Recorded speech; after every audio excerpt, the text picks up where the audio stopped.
Master minds commerce చదవాలనుకునే 10th inter విద్యార్థుల తొలి ఎంపిక. ఓకే, కానీ సార్ ఇక్కడ తండ్రిని కలవడానికి కూడా కూతురికి కొడుక్కి కూడా పర్మిషన్ కావాల్సింది సార్.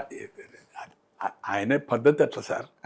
అతని ఆమె రూమ్ లో ఇక్కడ ఇంట్లో ఉన్నప్పుడు కూడా రూమ్ లో ఇట్లా రూమ్ లోకి పోవాలంటే కూడా సంతోష్ సహాయకుడుగా ఉన్నప్పుడు, అంతకంటే ముందు 2001 కంటే ముందు హరీష్ ఉన్నప్పుడు మామ ఫ్రీ ఉన్నాడా రావచ్చునా అని అడిగిపోయే పరిస్థితి. Is a different type. చాలా కుటుంబాల్లో ఉన్నాయి.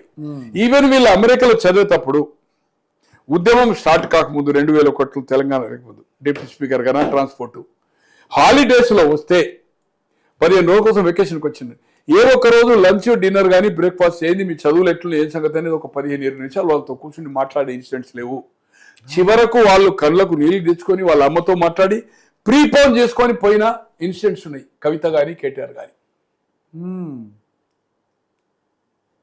నాకు తెలిసినంత వరకు వాళ్ళ 9 మంది సిస్టర్స్ లో కొందరు పిల్లలు. ఓకే, ఇట్ ఈజ్ నేను ఎత్తంటికి ఆ కుటుంబంతో చాలా సన్నిహిత సంబంధం ఉన్నది. వాళ్ళ అన్న నా దగ్గర ఉన్నారు, అన్న పిల్లలు నా దగ్గర ఉన్నారు. వాళ్ళకు రమ్యారావు అని వాళ్ళ అన్న కూతురు ఆమె మాట్లాడుతుంది. ఆమె ఘోరంగా ఏంటంటే సంతోష్ రావునే టార్గెట్ చేస్తాను. అంటే సంతోష్ అనుకుంటే దగ్గర రావస్తుండే. సో నేను ఫామ్ పోతే ఇంటర్వ్యూలే, అది వేరే సంగతి. ఆమె పక్కకు పెడదాం. వాళ్ళ నాయన నా దగ్గర నుండే వాళ్ళంతా ఎమ్మెల్యే క్వార్టర్స్ ఉన్నప్పుడు నేను బూత్ పెట్టించి, ఇప్పుడు వంశీ కానీ కన్నారావు కానీ బూత్లో నేను అడ్జస్ట్ చేశాను. 3000-4000 వాడుకునే వాళ్ళు. Telephone booth, telephone STD booth Santosh అని ఎక్స్ఎమ్మెల్సీ ఎమ్మెల్యే క్వార్టర్స్ ఏ బ్లాక్ లో అట్లా నేను కేశవరావు గారికి హేమాయములకు పెట్టించింది అనుకోండి. కేశవరావు బూతులతోటి అయినది ఖర్చులు 4. ఇప్పుడు ఆంధ్రజ్యోతి ఇక్కడ పంజగుట్ట ఉంది కదా, ఆయన కాంప్లెక్స్ ఉంది కదా, అక్కడ 2. అండ్ షాన్బాగ్ అనే హోటల్ ఉండే మూల మీద ఇక్కడ పంజగుట్టలో, దాంట్లో మెట్లకాడ కింద షాన్బాగ్ ఇబ్రాహిం ఖాన్ వాళ్ళ సన్స్ వీళ్ళ ఫ్రెండ్స్ అక్కడ మెట్లకాడ 2 కనెక్షన్స్, రెండింటి కలిపి ఒక 30,000 లీజ్ వస్తుండే. దాన్ని నడిపిన వాళ్ళకు ఒక 35-40,000 వస్తుండే. అరుణ్ అని ఏదైతుందో మా కరీంనగర్ కుల్లోడు ఇక్కడ ఆంధ్రజ్యోతి దగ్గర, అక్కడ 2 రాములు అని జడ్పీటీసీ ఉండే, ఎంపీపీ ఉండే, వాళ్ళ భార్య జడ్పీటీసీ ఉండే, సర్పంచ్ ఉండే. రాములు అని ఏదైతుందో గంట రాములు అని ఓదల 4 సార్లు వరుసగా ఎన్నికైన వాడు. వాళ్ళ పిల్లలు వాళ్ళ బ్రదర్స్ నడిపారు అట్లా ఒక 7-8. సో ఎస్టీడీ బుత్తులు అంటే అప్పుడు పెట్రోల్ పంపులు.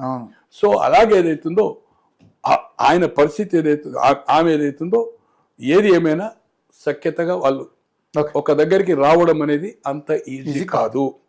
అలాగే ఇప్పుడే ఆమె కాంగ్రెస్ పార్టీ లేదో బార్గెన్ చేసి మంత్రి గింత్రి అని అంటే నేను నమ్మడం లేదు. బట్ ఇన్ ఫ్యూచర్ అది నేను తప్పు అనడం లేదు. బట్ ఆమె ఇంకా ప్రజల్లో పోయి ఇమేజ్ పెంచుకుంటది. ఈ ఇష్యూస్ బర్నింగ్ ఇష్యూస్ ఉన్నాయి. వీటి మీద ఆమెకు ఏదైతుందో జన సమీకరణ చేయడానికి డబ్బులు ఉన్నాయి, నెట్వర్క్ ఉంది. ఈ ఆర్గనైజేషన్ వాళ్ళు వాళ్ళ దాంట్లో ఇన్వాల్వ్ అయ్యి కొంత ఇమేజ్ ని పెంచుకుంటది. ఈ జైలుకి వచ్చిన తర్వాత ఇంకా ఓన్లీ ఒక 2-3 మీటింగ్లకి పోయింది కదా, ఈ ఇష్యూ వార్తలు వస్తున్నాయి. మాస్టర్ మైండ్స్ కామర్స్ చదవాలనుకునే 10th ఇంటర్ విద్యార్థుల తొలి ఎంపిక. కానీ వాళ్ళు మాత్రము ఇక నేను అనుకోను కదా అంటే కలిసి ఒక వరలో ఉండి ఈమెకు పొలిటికల్ పొజిషన్ ఇచ్చేది, ఈమె డిమాండ్స్ కు తల ఒగ్గే సమస్య లేదు. కేసీఆర్ ఒగ్గినప్పుడు బీఆర్ఎస్ ఇస్ ఫినిష్. ఈమె లబ్ధి మాత్రం ఈమెకేం జరగదు. బీఆర్ఎస్ కు కొంత డ్యామేజ్ మాత్రం జరుగుతుంది. ఈమె ఏదో పార్టీ తోటి పోటీ పెట్టి ఆ పరిస్థితి ఏముండదు. అదే గతంలో అందరు వైండ్ అప్ అయ్యిండ్రు, కొందరు సరెండర్ అయ్యిండ్రు ఎలక్షన్స్ కంటే ముందే. ఎలాగైతే 2 సీట్లకే శ్రీనివాసులు రెడ్డి గారు ఎట్లయిపోయిందో, దేవేందర్ గౌడ్ పరిస్థితి ఆయన ఓడిపోయింది కదా, మొత్తం మటాష్ కదా. సో అట్లనే లక్ష్మీపార్వతి మటాష్ కదా. సో ఇవన్నీ ఏది జరిగిందో సేమ్ ప్రణబ్ ముఖర్జీ కదా సార్ బెంగాల్లో, తివారీ కాంగ్రెస్, ఎవ్రీబడి ఇస్ మటాష్. సో ఆ విధంగా మర్చిపోయిన ఇందిరారెడ్డి తెలంగాణ పార్టీ పెట్టిండు లక్ష్మీపార్వతి అయిన తర్వాత. ఇందిరారెడ్డి కూడా తెలంగాణ జిల్లాలు తిరిగి తెలంగాణ నేను కూర్చున్నాను ఇంట్లో. ఇవాళ పాశం యాదగిరి బతుకున్నాడు ఇక్కడ శ్రీనగర్ కాలనీలో 4 hours మేము 0 అయితే ఏముండదు అని చెప్పిన 0. సార్ నరేంద్ర పెట్టి ఒకటే వార్డు గెలిచిండు కదా సార్ మున్సిపల్లో, టిఎస్ఎస్ అని పెట్టి తర్వాత ఈయనతో మెర్జ్ చేయండి కదా. విజయశాంతి గారు అయితే పోటీ చేయలేదు కదా తెలంగాణ పార్టీ. అప్పుడు తెలంగాణ మున్సిపల్ కూడా కార్పొరేషన్ కైవసం చేసుకుంటే ఈయన కూడా ఒకటే వార్డు వచ్చింది. ఎక్కడ యూనివర్సిటీ దగ్గర రైల్ ట్రాక్ పక్కకు జమ్మమైన ఒకటి ఆయన కోటి టిఎస్ఎస్ 100 సీట్లు ఉన్నప్పుడు 150 గ్రేటర్ హైదరాబాద్ కాదు. సో మేయర్ ఇలా అఫీషియల్ క్యాండిడేట్ అమ్ముడు పోయింది కదా. డమ్మీ క్యాండిడేట్ 9 నరసింహారెడ్డి 30,000 వచ్చినప్పుడు ఎంటైర్ పబ్లిక్ ఓట్ అయ్యాలి హైదరాబాద్ మున్సిపల్ కార్పొరేషన్. తీగల కృష్ణారెడ్డి గారు 3,30,30,000 వచ్చి గెలిచిండు. 3 లక్షల ఎంఐఎం, 1,70,000 నాగేందర్. ఏది డైరెక్ట్ పబ్లిక్ ఓటింగ్ ఎట్లయితే జడ్పీ చైర్మన్ అనుకుంటాం ఆల్ పబ్లిక్ అంతా ఓటేయాలి. కార్పొరేట్ ఇండైరెక్ట్ ఎలక్షన్ కాదు. ఏది ఏమైనా కవితతో నథింగ్ డిఫరెన్స్ ఆఫ్ బీఆర్ఎస్ కి ఇప్పుడున్నది 3.5 సంవత్సరాలకి ఏందండి, దాన్ని ఖండించాలి కదా. కానీ ఒకసారి ఎప్పుడైతే ఆంధ్రజ్యోతిలో వచ్చింది ఖండించిందో, నా పోరాటము నా పవర్ కోసం కాదు, ఇష్యూస్ కోసము. ఈ ఇష్యూస్ ను గతంలో టేకప్ చేయలే, దీంట్లో మనం నష్టపోయాము, రాబోయే రోజుల్లో ఈ ఇష్యూస్ సాల్వ్ చేస్తానని నాకు హామీ ఇవ్వాలా. అవును, క్లారిటీ లేదా అది బీఆర్ఎస్ కి ఏదైతుందో లాభం జరుగుతుంది. మళ్ళీ అధికారం మనకి కాంగ్రెస్ నెగటివ్ ను మనం కైవసం చేసుకోవచ్చు. మనం దళితుడిని ముఖ్యమంత్రిని చేయలేదు, మన మంత్రివర్గంలో సామాజిక న్యాయం చేయలేదు, కార్పొరేషన్ చేయలేదు, మహిళలకు ప్రాతినిధ్యం ఇవ్వలేదు.